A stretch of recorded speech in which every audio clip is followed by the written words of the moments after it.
Welcome back everyone, this is Fox. Another Satisfactory video today. In our last episode I'd already built it, but we went over this power plant running on turbo fuel.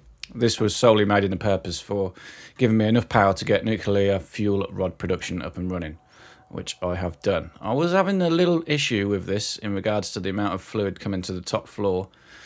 For some reason it was... although I was producing exactly the right amount of turbo fuel, these top gens were always getting starved. So what I did to rectify this was I added some valves on every floor, limiting the amount of fluid that can go through to each floor. So I just subtracted the amount of fuel each floor needed off the overall output and then sent it upwards. So bottom floor needed 200, so I sent the 340 up to the next floor. This floor needed 140, so that left 200 for the top two floors, 201, and then obviously the last two needed 100 each, so I just split it another 100 off. I also put valves on each intersection, pushing the fluid each way, and also pushing it each way coming out, so it created the loop better. Now it's not perfect, hardly any fuel in the pipe, but all of them are full. So on the grand scheme of things, it's working pretty well, considering I've got no fluid buffers. And to be honest, now that the nuclear fuel's up and running, I don't really need it. But yeah, that was what we've done last episode. Today, we are going to be going over a little battery factory and a drone port that I made. Again, this is all in prep for nuclear. You can see it over here in the distance. The main reason I did this is there was a uranium node in the bamboo forest that was going to be too much of a pain to get to my nuclear fuel rod production factory via train or via belt, so I wanted drones. I found this spot over here in the swamp near the waterfall. This worked out absolutely perfect for batteries. I'm just going to bring in this a minute. This is a calculator I've been using. This is off the Satisfactory Tools website. 180 batteries a minute is what we were making. This is really cool, this calculator. It lets you drag the nodes around, and so you can easily visualize what's going on. So yeah, batteries. I went for the recipe that you use blenders, and for that we needed, what did we need? Sulfuric acid, alclad casing, and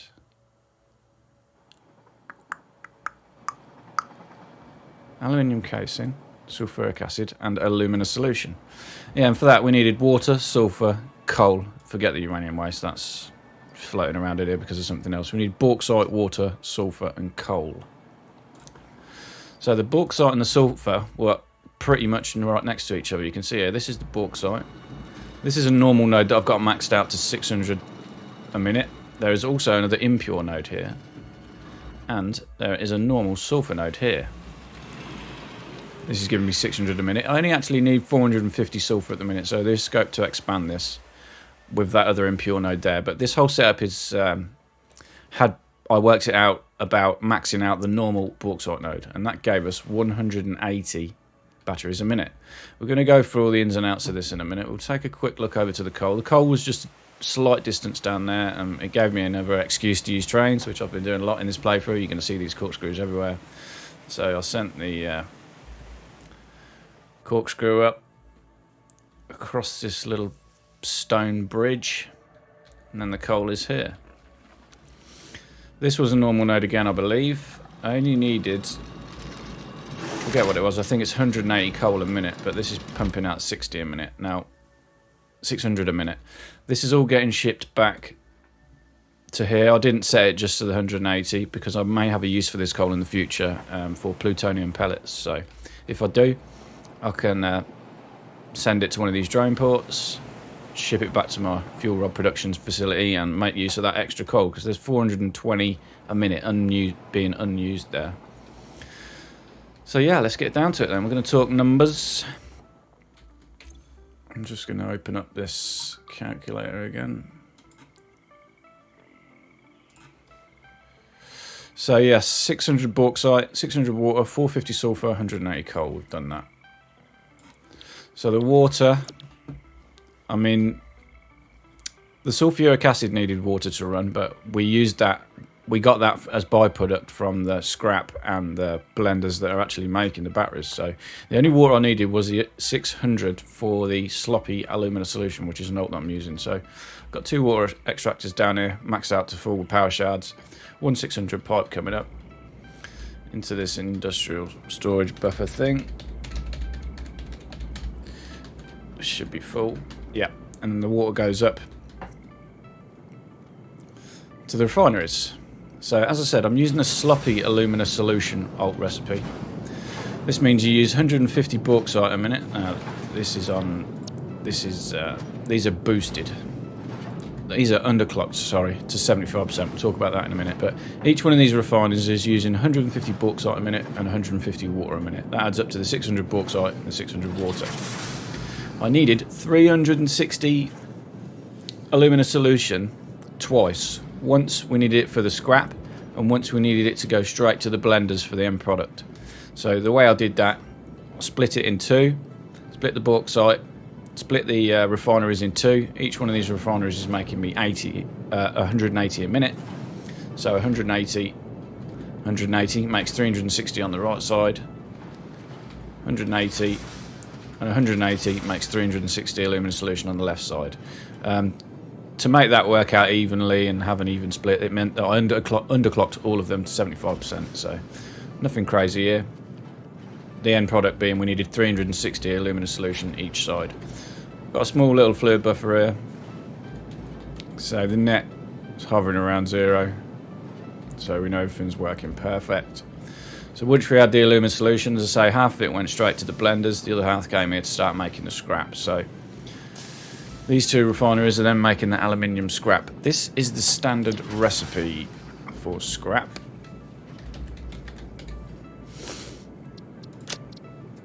This uses alumina solution and coal to give scrap and water.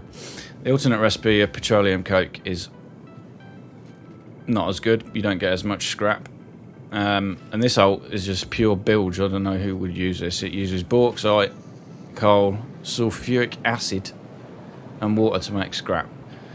I mean, granted, you don't have to make the alumina solution because the bauxite's going straight into the blender to make the scrap. So you're cutting out a stage there, but you're using sulfur and sulfuric acid, which means more water, which is just a pain, and it produces less a minute than the standard recipe. So I always use the standard recipe when making scrap. So I've got these 2 refineries making me 270 a minute. Again, these were underclocked down to 75% to get to the amount that I wanted, which was 540 scrap per minute. Nothing crazy. The coal comes in off the train, up the elevator, along here, and then it's just manifolded into them. So the scrap is then joined together on 1780 line. We're only making 540, and then it goes into these 8 foundries making the pure aluminium ingot. Let's talk about the aluminium ingot alt that I use. This pure alt aluminium ingot recipe is probably the best recipe, one of the best alts in the game in my eyes. Cuts out the need for silica. Now you can get this silica by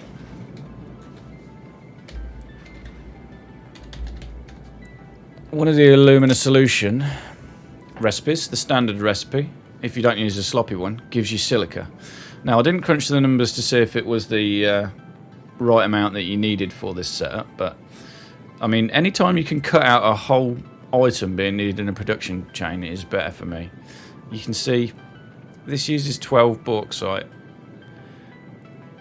12 bauxite to produce 12 alumina solution. The sloppy alternate uses 10 to produce 12. So using less bauxite with a sloppy recipe, you're cutting out the need for silica by then going to this next stage and using this pure aluminium ingot recipe. So all it uses is the scrap.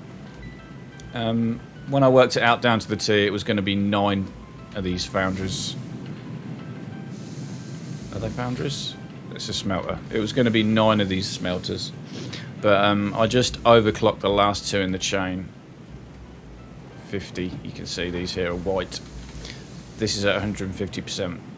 This is at 150%, which meant I only needed 8, which kept it nice and neat, nice and clean, rather than having one sticking out the end here and having to deal with that. So, yeah, so a little bit of overclocking or underclocking to keep things neat in your factory is always good. So once the iron ingots are made, they go then into these constructors. Again, I'm using another alt aluminum casing. I don't think this is an alt, actually. I think this is the standard recipe. Yep, standard recipe uses 3 aluminum ingots to make 2 aluminum casing. These 3 require 90 a minute. 90, 90 and 90 is 270, and that's what the output of these 8 foundries was. So that is the alclad casing, whatever they're called, aluminum casing. That then comes down here, flows around the side, straight into the blenders. So the alumina solution we already spoke about, that was one half of the setup, giving me 360 a minute. The aluminium casing is dealt with. The only other item then you need for these batteries is sulfuric acid. The sulfur was up there on the cliff. I just belted it down. Nothing crazy. Ran it alongside the train track, thought it looked pretty cool, and then put it up and over into its own storage bin, up to the floor where it was needed. The sulfur then goes this way. It's fed into these 9 refineries making sulfuric acid. Each one of these refineries needed 50 sulfur and 50 water. So that's 450 sulfur and 450 water. As I said, the water that these needed the numbers worked out perfect to come as a byproduct from the alumina solution. This is producing me 180 a minute. And then the water I was getting from the byproduct of the batteries themselves was 270, which then added up to exactly what we needed, which was the 450. So 450 water comes from the blenders. I send it this way. I injected it at both different ends of the lines, so the water from the blenders comes back this way, gets fed into the pipe here with a valve on it to stop it going back through, so it's pushing the water this way down the refineries. The water from the scrap refineries comes here, injected at this end. Same again, valve pushing it that way. So the water's coming in both ends, keeps them constantly fed. This is all running perfect now. You see the water's at dead zero. All of these are full, nothing's backing up. If you do notice that things are stalling, what I do is just clear the pipe section a couple of times. So if I notice that this was full, I mean the numbers are all perfect, so it should flow brilliantly, but if when you're setting it up for some reason these refineries or the blenders fill up, all I would do would just flush this section of pipe, run along here, flush this section of pipe 3 or 4 times. Not the whole pipe network, because then that may cause you an issue. Just flushing a small section of pipe 2 or 3 times just to clear out the liquid that's in the refinery to get it going again, and then it'll work just fine. But yeah, that was it. Pretty cool little setup. Nice and compact. Everything worked out really well. It did take a little bit of forward planning just to make sure that I could get the water from the scrap refineries and the blenders back into the sulfuric acid system, but it didn't cause me too much grief. Managed to fit it all on one little floor here. The batteries then all come out the back, down here, into a smart splitter. This is set to overflow, the excess is being synced, and then I've got these 4 drone ports. Each are being injected with batteries to power the drones when they use, and then to fill the outgoing storage of the drone ports. So all the outgoing storages are full. All the batteries are full, ready for these drones to be used as and when I need. So the excess is being synced. Thinking about getting that coal up here. I'm going to need another drone port, so I probably could, when it comes to shipping the coal out, remove this sink, move it to the other end, put a drone port here, and then I've just got to get the output, put an overflow splitter on. Yeah, that's real straightforward. I would run a belt out of this.